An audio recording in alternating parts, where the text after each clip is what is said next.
C'est à partir de la chaussée, de la voie que tout se passe.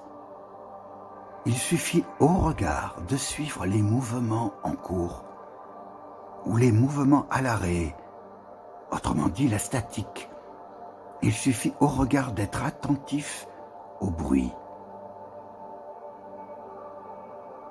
La route donc, la chaussée, l'asphalte, des bandes blanches tracées réglementaires qui indiquent déjà la largeur approximative du véhicule. La lumière de chaque côté de l'avenue, les façades blanches, les trottoirs. Et parmi toute cette matière façonnée, une matière aux formes précises, une longue carrosserie annonce son passage. Par la progression de sa masse, par l'augmentation en surface de sa ligne. Une ligne plutôt profilée, par le bruit typique et unique, un bruit progressif, lui aussi, de son cœur, de son moteur. Maintenant, c'est la superficie entière de cette berline qui atteint, puis dépasse le même point. À partir du sol, ce sont le capot, les portes doublées ainsi que le coffre qui glissent comme dans une même masse, dans une forme indistincte, faisant à peine apparaître les caractéristiques de leur structure respective. Maintenant, les gommes accomplissent une rotation qui accentue la brillance de leurs jantes, de leurs rosaces métalliques sur lesquelles s'écrase le soleil avant de rebondir. Le volant a donc été légèrement tourné, obligeant le véhicule à se conformer à l'axe choisi, un axe qui conduit dans une autre, une nouvelle direction.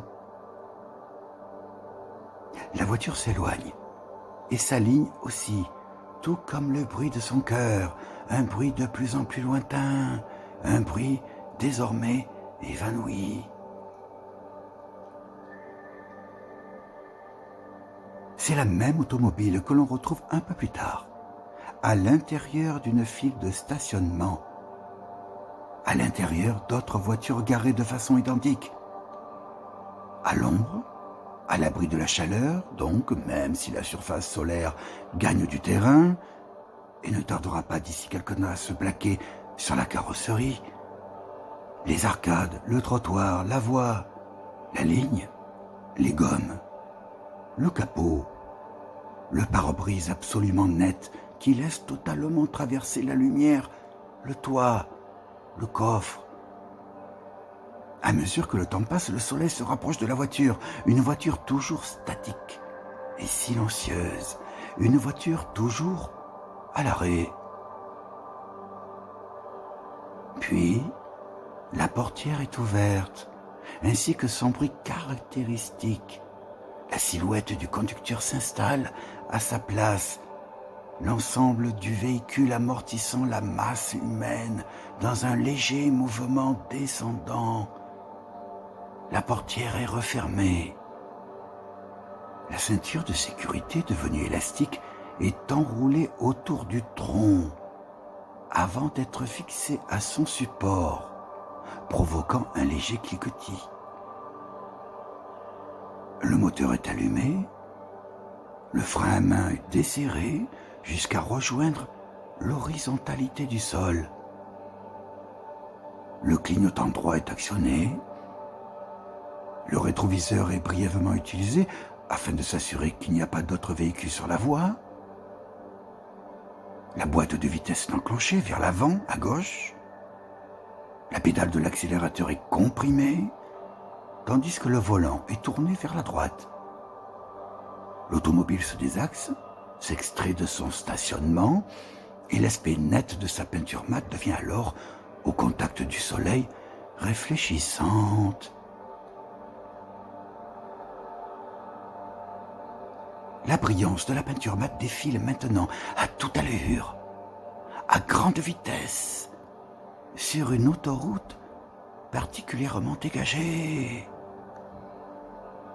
Le système électrique, le système électronique, le système hydraulique fonctionnent de concert. Leur bruit respectif étant contenu, pour ne pas dire étouffé, par l'assemblage hermétique des différents matériaux. Dans l'habitacle, donc, il n'y a pas le moindre bruit, le moindre son, hormis le souffle ténu de la ventilation qui permet à l'air d'être renouvelé. Il n'y a pas non plus de poussière sur le sol, sur le plancher sombre, non plus que sur le revêtement des sièges, accoudoirs, appuie-tête, tableau de bord, boîte de vitesse, volant. Quant aux vitres et aux pare-brises, ils sont exempts de toute trace, et leur matière en verre ne fait que jouer son rôle, celui de laisser la lumière naturelle pénétrer dans l'espace intérieur. Par intermittence, le clignotant arrière est actionné. La voiture se décale sur la gauche, les gommes prennent une direction légèrement oblique, après avoir franchi les bandes blanches, puis se remettent dans l'axe central, le dépassement du long convoi rectangulaire ayant été effectué, avec une marge de sécurité de surcroît amplement suffisante. L'aiguille a dépassé un chiffre élevé avant de revenir en arrière, avant de se stabiliser à nouveau, pointée vers le milieu de l'angle supérieur, celui de droite. Transmission, essieu, direction. Tout cela se meut en silence. Tout cela avance à vive allure, sur une voie désormais dégagée.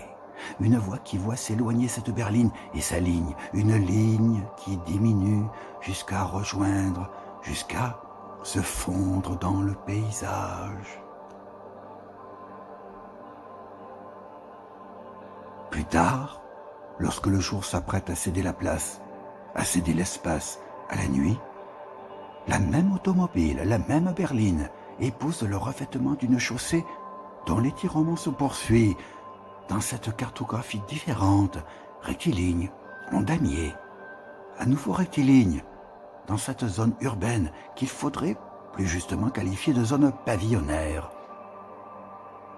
Les rectangles blancs ou habitables, entourés de pelouses carrées, se multipliant dans un parallélisme quelque peu décalé dans cette zone résidentielle où un certain nombre de réserves ou locaux destinés à ranger les véhicules se signalent de loin, de par leur forme géométrique ouverte ou hermétique.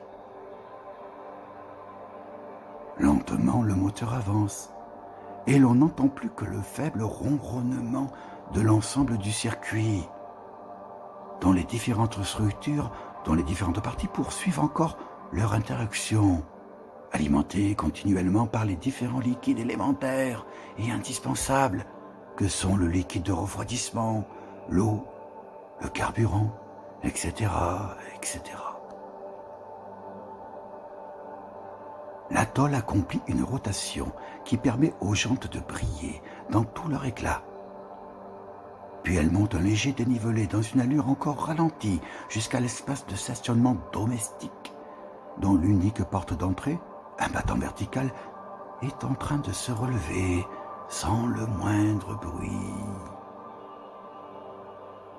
Tandis que la nuit commence à recouvrir le ciel de sa plaque sombre, opaque, l'atoll effectue une ultime rotation.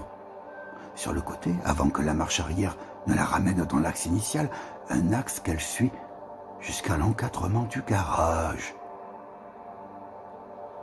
Celui-ci maintenant vient d'être franchi. La totalité du véhicule a regagné sa place. Le moteur peut alors redevenir muet. Les phares, les codes, puis la nuit.